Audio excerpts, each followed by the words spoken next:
Easily the most interesting first round matchup in this year's playoffs to me is the Sacramento Kings versus the Golden State Warriors. The contrast that these two teams have going into this based on the seasons they had is just very fascinating, and I really think this one can go either way. So Kings versus Warriors, who will win? Let's talk about it.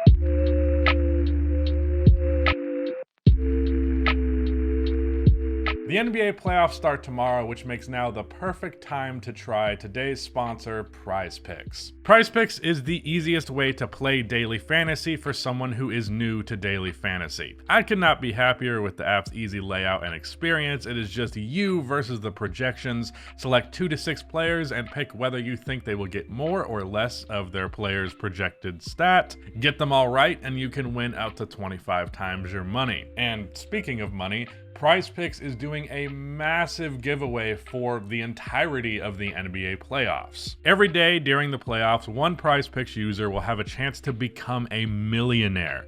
One entry placed after 8 a.m. Eastern will be randomly selected every day to make a 6-pick flex play. Get 4 picks correct and you win $16,000. Get 5 correct, you win $80,000. And get all 6 correct and you walk away a millionaire. And what's great for you is that if you have not downloaded Prize Picks already, first-time users who use my code RUSTY will get an instant deposit match up to $100. So let's say you put $50 in, Prize Picks will give you $50 and so on. So click the link in the description to download Prize Picks and use my code RUSTY for an instant deposit match up to $100. Thank you to Prize Picks for sponsoring this video. The reason that I say that this is the most interesting matchup is not only is it one that I can really see going either way, but there is a lot of ways in which these teams contrast that's really interesting. Let's take a look at the Sacramento Kings first. The Kings have not made the playoffs since a lot of you watching this were probably in diapers. They won 48 games, finished with the 3rd seed in the West, had a historically great offense,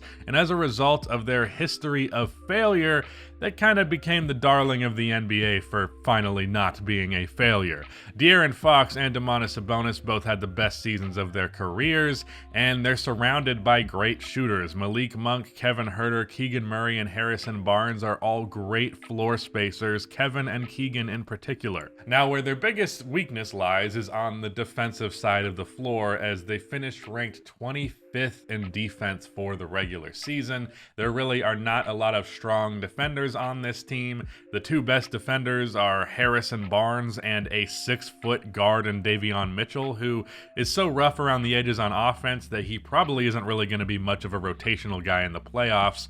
So there's not a lot of defense here. Now the Warriors, by contrast, are the defending champions. However, ask most people and they're not going to suggest that they will actually be defending the title that they won last year. Given that they won just 44 games, that would make them the team with the worst regular season record in the modern era to win a championship if they did indeed do it this year. So the odds are stacked against them just for that alone, but really the reasons to doubt the validity of this team, the reasons why their record is that bad in the first place, go far beyond that precedent. There's really 4 factors for the Warriors' lack of success in the last year. First of all, their defense fell off of a cliff. Last year, they finished 1st in defensive rating. This year, they finished 17th. Then there's Jordan Poole's inconsistency. The amount of times where I have watched Jordan Poole shoot his team out of the game this year is truly ridiculous. Well, you might look at his stats and see that he's a 20-point per game scorer on semi-respectable efficiency. Watch him play, and you'll notice things like there's a reason why he has a negative plus-minus on the season. In fact, statistically speaking, the Golden State Warriors were better with James Wiseman on the floor than Jordan Poole this year. Then there is depth. While this team did trade back for Gary Payton II at the deadline, they didn't have his services for a majority of the year, nor did they have Otto Porter Jr., who was a key contributor last year. Hell, even old man Iguodala was a notable contributor and an overall positive. They didn't have an amazing bench by any means, but going from a solid couple of rotation players to Anthony Lamb and Ty Jerome, it just hasn't cut it. The last factor is their inability to win away games. The Dubs finished with the 4th worst away record in the league. The other 3 teams were 2 15th seeds and a 14th seed. Their record at home is the third best in the league by contrast, so this team is a contender at home and seemingly a team in the Wemby sweepstakes away. But to be a little bit positive about the Warriors, when Steph, Klay, and Draymond are healthy and playing, they have never lost a playoff series in the Western Conference, and that precedent does lead to people believing that they will win this series ultimately. But I also feel like a few too many people are hanging their hat on that idea and suggesting that, well, because they never lost before, that clearly means they can't lose now, when no, contenders age out and aren't the team that they used to be and eventually lose all the time. It's the circle of life, if you will. Whether or not it's this year, we'll have to wait and see, but I'm not thinking it's going to be this year in terms of them going all the way, but that's not necessarily the same as winning this series. Now, as for these preview videos, I'm going to be doing a few more. I really like to look at their regular season matchups to see what information we can take away, how we can learn how these teams play each other, how they defend each other, things of that nature. But the sample size here absolutely blows because of the NBA's terrible scheduling. These teams played each other 4 times in the regular season. The first 3 games were in the first 2 months of the year. The last game was played a week ago when everyone was resting. So I don't feel like it's a great sample to pull from. I don't think it's fair to judge teams based on where they were in the first chunk of the season. We haven't really seen these teams as we know them to be now face off in any capacity. So that said, there's not a lot to take away from with those games, but I'll do what I can with the footage that exists. So first of all, how are the Warriors defending the best offense in the league and possibly the best offense of all time? Well, let's start with Sacramento's 2 stars because I think how you defend them pretty much determines how you defend the rest of this team. The Warriors have historically not really faced teams with a dominant interior presence. Domantas Sabonis changes that. Versus the Warriors this year, Sabonis averages 21, 17, and 6. To me, this means the Warriors will not be able to afford going small very often. In a game where Sabonis had 26 points, 22 rebounds, and 8 assists, whenever the Dubs ran small against him, he was able to consistently create advantages for either him or his teammates. Like, I'm talking every time down the floor.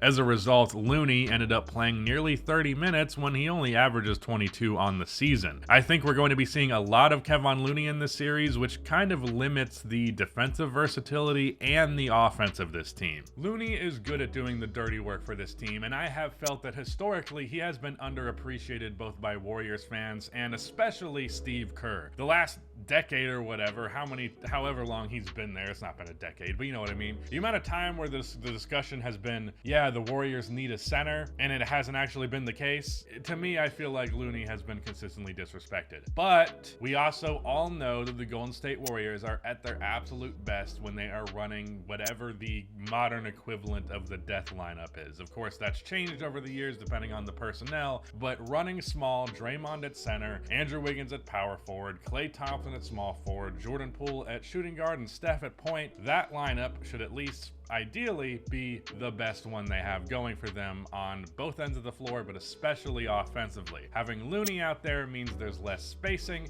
and again, less defensive versatility. But if you don't have him out there, then they're going to be killed on the offensive glass, and Sabonis is just going to be shooting hook shots over Draymond Green. I realize he's good at defending players bigger than him, but it's not going to cut it here. As for how they defend De'Aaron Fox, well, I think we're going to see a good amount of Gary Payton II in this series because I don't trust any of Golden State's defenders to really be able to stay in front of him. Even if they do have some good defenders that they could potentially throw on him, they don't really have the speed to handle him. While Fox didn't exactly go off against them in their regular season series, I'm quite confident he will outperform his regular level of play, unless he just gets the playoff yips, being that that's his first time in them. But like with Looney, if you're playing Gary Payton II a lot, there is an offensive sacrifice to be made there. So what I'm saying is the Sacramento Kings Kings might actually catch a little bit of a break defensively, just given that the defense that the Warriors are going to have to play will require some personnel out there that aren't particularly good at offense. So that's how the Warriors defend the Kings. How do the Kings defend the Warriors? Well, I have no freaking idea. I really can't think of a deliberate method of attack here to save my life, because this team's just bad at defense, and I can't think of a way to work around that. All I can really suggest is just try your best, put in more effort. Effort's important, so if you're really giving it your all, they're definitely going to be better defensively than they normally are, but it's not ideal. And again, looking at these teams post All-Star break, the Kings are 1st in offense and 24th in defense.